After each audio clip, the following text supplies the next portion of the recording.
ಟೋಲ್ನಲ್ಲಿ ಸೌಲಭ್ಯಗಳಿಲ್ಲ, ಅನಧಿಕೃತ ಹೋಟೆಲ್ ನಿರ್ಮಾಣ. ಮೈಸೂರು ನಂಜನಗೂಡು ರಸ್ತೆಯಲ್ಲಿರುವ ಟೋಲ್ನಲ್ಲಿ ಸರಿಯಾದ ಸೌಲಭ್ಯಗಳಿಲ್ಲ ಹಾಗೂ ಅನಧಿಕೃತವಾಗಿ ಹೋಟೆಲ್ ನಿರ್ಮಾಣ ಮಾಡಲಾಗಿದೆ ಎಂದು ಕರ್ನಾಟಕ ರಕ್ಷಣಾ ವೇದಿಕೆ ಗಂಭೀರ ಆರೋಪ ಮಾಡಿದೆ. ಕರ್ನಾಟಕ ರಕ್ಷಣಾ ವೇದಿಕೆಯ ಸ್ಥಾಪಕ ಡಾಕ್ಟರ್ ಎಂ ಲಿಂಗರಾಜು ಅವರು ಬಹಳಷ್ಟು ಆರೋಪಗಳನ್ನ ಮಾಡ್ತಾ ಹೋಗ್ತಾ ಇದ್ದಾರೆ. ಟೋಲ್ನಲ್ಲಿ ಆಂಬ್ಯುಲೆನ್ಸ್ ಇಲ್ಲ, ಕ್ರೇನ್ ಇಲ್ಲ, ಸ್ಟಿಲ್ ಲೈಫ್ ಇಲ್ಲ, 3 ತಿಂಗಳಿಂದ ರಸ್ತೆ ರಿಪೇರಿಯೇ ಆಗಿಲ್ಲ. ಟೋಲ್ನ ಎಡ ಮತ್ತು ಬಲ ಭಾಗದಲ್ಲಿ NH5 ಸ್ಟಾರ್ ಎಂಬ ಹೋಟೆಲ್ ಅನ್ನ ಅನಧಿಕೃತವಾಗಿ ತೆರೆಯಲಾಗಿದೆ. ಪರವಾನಗಿ ಇಲ್ಲದೆ ಹೋಟೆಲ್ ನಡೆಸ್ತಾ ಇದ್ದು ಅಲ್ಲಿ ಸಿಗರೆಟ್ ಮಾರಾಟ ಮಾಡಲಾಗ್ತಾ ಇದೆ. ಮಹಿಳೆಯರಿಗೆ ಟಾಯ್ಲೆಟ್ ವ್ಯವಸ್ಥೆಯೂ ಇಲ್ಲ ಎಂದು ದೂರಿದ್ದಾರೆ. ಸಾರ್ವಜನಿಕ ಹಿತದೃಷ್ಟಿಯಿಂದ ಕೆಲವು ಮುಖ್ಯ ಆರೋಪಗಳು ಇವೆ. ಮಾಡ್ತಾ ಹೋಗ್ತಾ ಇದ್ದಾರೆ. ರಸ್ತೆ ರಿಪೇರಿ ಆಗದಿದ್ರೂ ಟೋಲ್ ಹಣ ವಸೂಲಿ ಮಾಡಲಾಗ್ತಾ ಇದೆ. ಕೆಂಪು ಸಿದ್ದನಹುಂಡಿ ಬಸವನಪುರ 16 ಕಿಲೋಮೀಟರ್ ದೂರದ ಟೋಲ್ ಬಳಸಬೇಕಾಗಿದ್ದು ಇದರಿಂದ ವಾಹನ ಸವಾರರಿಗೆ ಡೀಸೆಲ್, ಪೆಟ್ರೋಲ್ ಹೆಚ್ಚಿನ ಖರ್ಚು ಆಗ್ತಾ ಇದೆ. ನೇರವಾಗಿ ಸರ್ಕಾರಕ್ಕೆ ಹೇಳಿಕೆಯನ್ನ ಕೊಡ್ತಾ ಇದ್ದಾರೆ. ಈ ಭ್ರಷ್ಟಾಚಾರದ ಬಗ್ಗೆ ತನಿಖೆ ನಡೆಸಿ ನ್ಯಾಯ ಕೊಡಿಸಬೇಕು ಎಂದು ವೇದಿಕೆ ಒತ್ತಾಯಿಸಿದೆ. ಪ್ರಜಾಭವ ಟಿವಿ ಮಾಧ್ಯಮ ಮಿತ್ರರಿಗೆ ಜೊತೆಗೆ ಸಮಸ್ಯೆಗಳನ್ನ ಬಿಚ್ಚಿಡ್ತಾ ಹೋಗ್ತಾ ಇದ್ದಾರೆ. ಇಲ್ಲಿದೆ ಅದರ ಕಂಪ್ಲೀಟ್ ರಿಪೋರ್ಟ್, ನೋಡ್ತಾ ಹೋಗೋಣ ಬನ್ನಿ. ಬ್ಯೂರೋ ರಿಪೋರ್ಟ್ಗೆ ಕಾಂತರಾಜು, ಪ್ರಜಾಭವ ನ್ಯೂಸ್, ಮೈಸೂರು. ಮೈಸೂರು ನಂಜನಗೂಡು ಟೋಲ್ ಇದೆಯಲ್ಲ, ಅಲ್ಲಿ ಎಷ್ಟು ಅವ್ಯವಸ್ಥೆ ಆಗಿದೆ ಅಂದ್ರೆ ಆಂಬ್ಯುಲೆನ್ಸ್ ಇದ್ರೂ ಕೂಡ ಕಣ್ಮುಚ್ಚಿ ಕೂತಿದ್ದಾರೆ. ಮತ್ತು ರೋಡಲ್ಲಿ ಹೋಗ್ಬೇಕಾದ್ರೆ ಏನಾರ ನಮ್ಮ ಸಾರ್ವಜನಿಕರು, ರೈತರು ವೆಹಿಕಲ್ ಏನಾರ ಕೆಟ್ಟೋದ್ರೆ ಅದನ್ನ ತಗೊಂಡೋಗಂತ ಪರಿಸ್ಥಿತಿ ಬಂದಾಗ ಕ್ರೈನ್ ವ್ಯವಸ್ಥೆ ಇಲ್ಲ.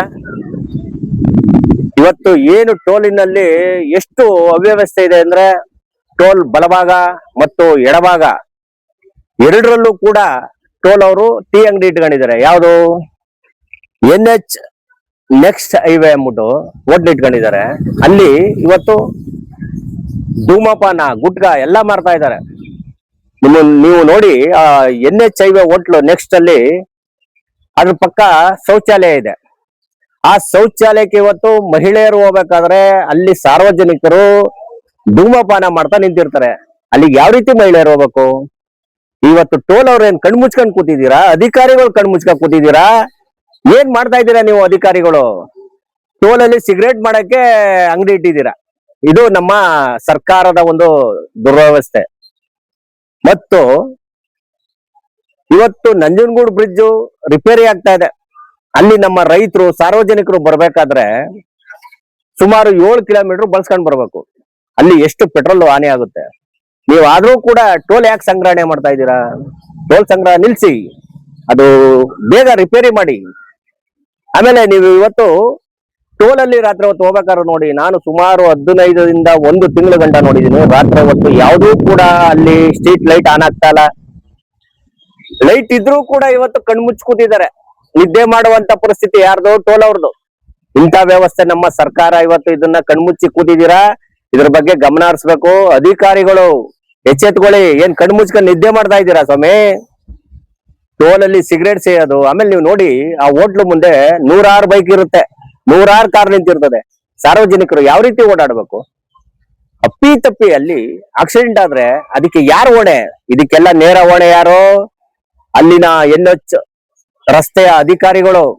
ನೀವು ಕಣ್ಮುಚ್ಚಿ ಕೂತಿದ್ದೀರಾ ಸ್ವಾಮಿ, ಇದಕ್ಕೆಲ್ಲ ನೀವೇ ನೇರ ಹೊಣೆ ಆಗ್ತೀರಾ. ಆದ್ರಿಂದ ಇವತ್ತೇನು NH ನೆಕ್ಸ್ಟ್ ಹೋಟೆಲ್ನ ಕೂಡ್ಲೆ ಖಾಲಿ ಮಾಡಿಸ್ಬೇಕು. ನೋಡಿ, ಆ NH ಹೋಟ್ಲು ಮಾಲೀಕರು ಯಾವುದೇ ಒಂದು ಪಟ್ಟಣ ಪಂಚಾಯತಿ ಆಗ್ಬೋದು, ಯಾವ್ದು ಲೈಸೆನ್ಸ್ ತಗೊಂಡಿಲ್ಲ. ಆದ್ರೂ ಅನಧಿಕೃತವಾಗಿ ಇವತ್ತು ಹೋಟ್ಲನ್ನ ನಡೆಸ್ತಾ ಇದ್ದಾರೆ. ಸಾರ್ವಜನಿಕರು ಅಲ್ಲಿ ಹೋಗಿ ಓಡಾಡ್ಬೇಕಾದ್ರೆ ಬರೀ ಧೂಮಪಾನ ಹೊಗೆ ಕಣ್ಮುಚ್ಕೊಂಡು ಓಡಾಡ್ಬೇಕಂತ ಪರಿಸ್ಥಿತಿ. ಇವತ್ತು ಟೋಲ್ ಅಲ್ಲಿ ಏನು ಆಂಬ್ಯುಲೆನ್ಸ್, ಕ್ರೇನ್ ಇದ್ರ ವ್ಯವಸ್ಥೆನ ಸರಿಪಡಿಸ್ಬೇಕು. ಯಾಕೆ ಅಧಿಕಾರಿಗಳು ಕಣ್ಮುಚ್ಕೊಂಡು ಕೂತಿದ್ದೀರಾ? ಇದ್ರ ಬಗ್ಗೆ ಕರ್ನಾಟಕ ರಕ್ಷಣಾ ವೇದಿಕೆ, ಸ್ವಾಭಿಮಾನಿ ಬಳಗ ಉಗ್ರವಾದ ಹೋರಾಟ ಮಾಡ್ಬೇಕಾಗುತ್ತೆ. ಈಗ ಇವರಿಗೆ ನಾನು 5ರಿಂದ 10 ದಿವಸ ಕಾಲಾವಕಾಶ ಕೊಡ್ತೀನಿ. ಇದ್ರ ಬಗ್ಗೆ ನಾನು ಮೈಸೂರಿನ ಕಮಿಷನರ್ ಆಗ್ಬೋದು ಹಾಗೂ DC ಆಗ್ಬೋದು, ಕಾಂಗ್ರೆಸ್ ಸರ್ಕಾರಕ್ಕೂ ಕೂಡ, ಏನು ಮುಖ್ಯಮಂತ್ರಿ ಇದ್ದಾರೆ ಅವ್ರಿಗೂ ಕೂಡ ಒಂದು ಮನವಿ ಕೊಡ್ತೀನಿ. ಕೂಡ್ಲೆ ಆ ಹೋಟೆಲ್ನ ತೆರವು ಮಾಡಿಸಿ ಮತ್ತು ಆಂಬ್ಯುಲೆನ್ಸ್, ಕ್ರೇನ್ ವ್ಯವಸ್ಥೆನ ಮೊದಲು ಸರಿಪಡಿಸಿ. ಇಲ್ಲಾಂದ್ರೆ ಉಗ್ರವಾದ ಹೋರಾಟ ಮಾಡ್ಬೇಕಾಗುತ್ತೆ. ಏನ್ ಅಧಿಕಾರಿಗಳು ಕಣ್ಮುಚ್ಕೊಂಡು ನಿದ್ದೆ ಮಾಡ್ತಾ ಇದ್ದೀರಾ ಸ್ವಾಮಿ? ಎಲ್ಲಿಗೆ ಹೋಗಿದ್ದೀರಾ ನೀವೆಲ್ಲ? ಇಂಥ ಆಡಳಿತ. ಆದ್ರಿಂದ ಇವತ್ತೇನು ಕರ್ನಾಟಕ ರಕ್ಷಣಾ ವೇದಿಕೆ ಸ್ವಾಭಿಮಾನಿ ಬಳಗ ನಿಮ್ಗೆ ಎಚ್ಚರಿಕೆ ಕೊಡ್ತಾ ಇದೆ, ಕೂಡಲೇ ಇದನ್ನೆಲ್ಲಾನು ಸರಿಪಡಿಸಿ, ಇಲ್ಲ ಅಂದ್ರೆ ಉಗ್ರವಾದ ಹೋರಾಟ ಮಾಡಬೇಕಾಗುತ್ತೆ.